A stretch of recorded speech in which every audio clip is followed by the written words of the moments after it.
réglementairement, on peut voler avec 600 pieds de plafond, puisque 500 pieds c'est le minimum, d'accord, et voler avec 1500 mètres de visie. Mais il faut être complètement fou pour voler avec les deux en même temps.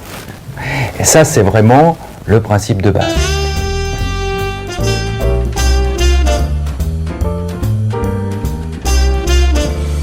J'ai commencé à voler quand j'étais jeune à Deauville en fait. J'avais 15 ans et demi je crois. J'ai été instructeur 10 ans après, en 79.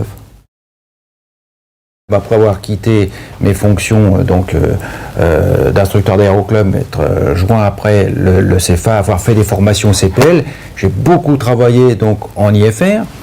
Et quand je suis revenu sur le vol VFR, je me suis aperçu que certaines bases avaient un peu disparu et qu'on n'apprenait plus tellement à voler par mauvaise visibilité. L'idée, c'était d'écrire un peu les conseils que donnent les instructeurs. Tout ce qui est écrit dans cette règle, les conseils, les instructeurs le donnent, mais de fixer la météo, la dégradation météo, c'est-à-dire de prendre à l'extrême donc le fameux donc 600 pieds et le fameux 10 km et puis 1500 mètres, parce qu'on je suis parti de 10 km à l'extrême, et de rejoindre les deux, tout doucement, avec donc différentes phases où on appelle la personne à prendre les bonnes décisions et à se rendre compte de la situation. Se rendre compte de la situation, je pense. La décision dans ce cas-là, donc, puisque c'est le demi-tour, puisqu'on est supposé avoir été jusqu'à un seuil, jusqu'au demi-tour. C'est ce qu'il y a quand même de plus facile. D'accord ? Et pour faciliter le demi-tour, il faut justement que la charge de travail soit très faible dans le demi-tour. D'accord ? Et c'est pour ça que le point que vous avez passé, le dernier point, ça doit être aussi quelque chose de facile à retrouver. D'accord ? Ou facile ou très rassurant. Donc c'est marqué aussi dans mes colonnes, cheminer de terrain en terrain. Tout le monde a appris ça à ses élèves, mais on ne leur a vraiment pas expliqué pourquoi. Là, on chemine de terrain en terrain. Pourquoi ? Parce que quand on sait qu'on fait demi-tour, je fais demi-tour, mais je sais que en France, heureusement, on a beaucoup de petits terrains. Je sais que dans, 10 minutes, je vais avoir un autre terrain. Et cette préparation par segment est très importante, parce que quand vous passez en segment et que vous passez par exemple au-dessus de relief, d'accord, vous avez des décisions à prendre avant le relief, pendant le passage du relief et après le relief. On définit des altitudes, souvent j'entends parler d'ailleurs de ça, d'altitude de sécurité. C'est une assimilation au VFR de ce qu'on fait en IFR, mais une mauvaise assimilation, parce que moi j'ai jamais parlé d'altitude de sécurité en VFR, mais plutôt d'altitude de décision. Si on dit c'est une altitude de décision, je décide de voler plus bas parce que je connais exactement ce qu'il y a en dessous, je passe en mode de navigation cheminement, je connais parfaitement l'obstacle, je sais où il est placé. Donc c'est tout ça que j'ai voulu faire voir dans la règle. Le passage en nuage, contrairement à ce qu'on entend dire, il peut arriver malheureusement sans qu'on s'en aperçoive. On entend beaucoup de gens qui disent « c'est pas normal, ils sont rentrés en nuage et tout ça ». Et si on n'éduque pas ou regarder, quelqu'un peut passer en IMC, c'est-à-dire sans s'en rendre compte. Oui, tout simplement, parce que quand les jours sont très blancs, ça s'appelle jour blanc en montagne, mais quand c'est exactement pareil en vol. Les nuages, tout est confus, la visibilité diminue, d'accord ? Et vous rentrez dans les nuages sans vous en rendre compte. Le moyen, et c'est écrit dans la règle au début, le moyen c'est déjà d'avoir une vision périphérique pour déceler les nuages. C'est-à-dire on ne regarde pas que devant, parce que quand devant, donc, les nuages ont une base qui est inclinée vers le sol, ce qui est le cas d'une dégradation, d'accord, on ne voit rien. Par contre, il y a toujours des petits nuages précurseurs dans le rentrée de couche. Et dès le moment où vous avez une vision périphérique et quand vous rentrez du mauvais temps, vous regardez comme ça et que vous voyez un nuage passer comme ça, le plus petit soit-il, ça y est, là vous avez vraiment perçu que vous allez rentrer en IMC.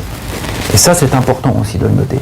J'ai remarqué que les pilotes n'étaient pas très formés à regarder vraiment autour d'eux. Le moyen le plus connu et qui doit être mis de base, c'est l'estime. Ensuite vient donc le cheminement, la radionavigation, d'accord, et maintenant le GPS, d'accord. La maîtrise d'un moyen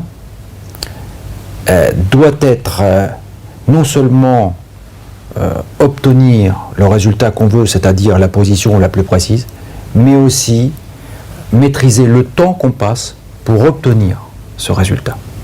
Les parties jaunes, c'est bien écrit, donc c'est pour ça, ne seront jamais utilisées en préparation du vol.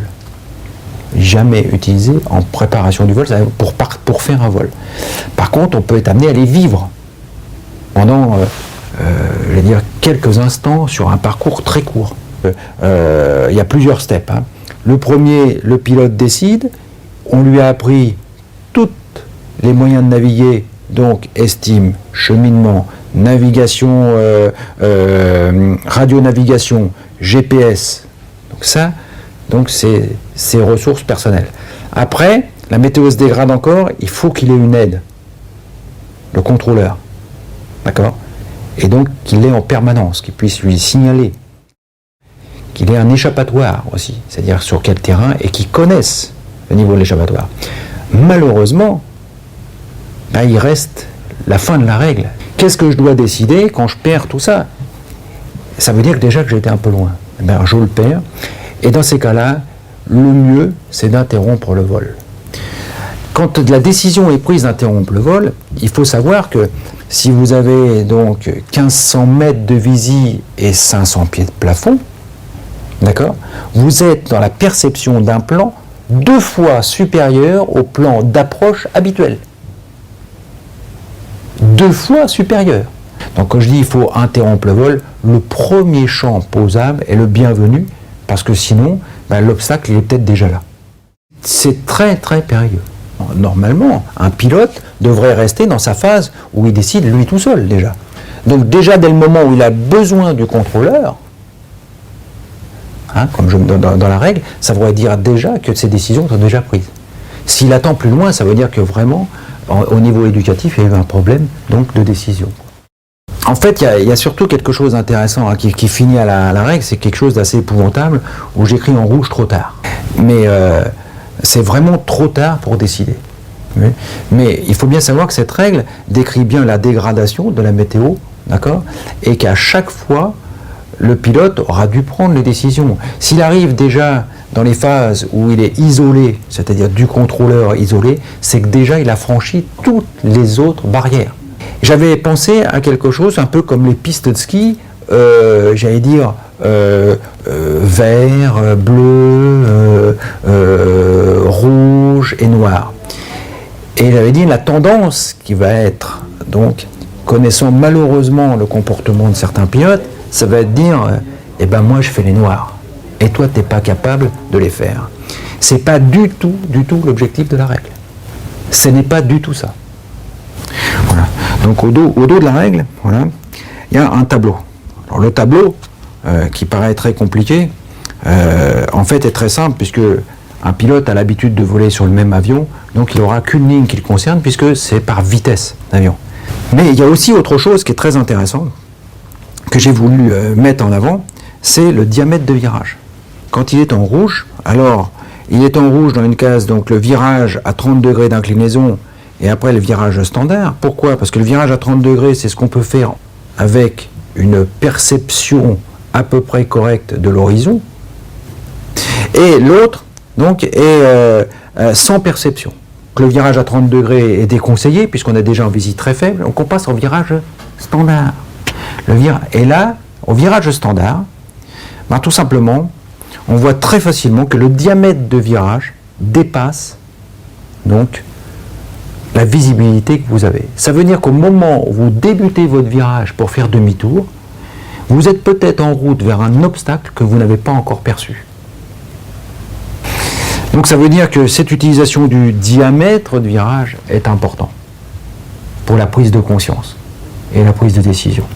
Pour marquer l'esprit des pilotes, des élèves que j'ai eus, et j'avais souvent des phrases un petit peu, j'allais dire, assassines, il vaut mieux remplir les papiers soi-même, que ce soit quelqu'un qui les remplisse à ta place.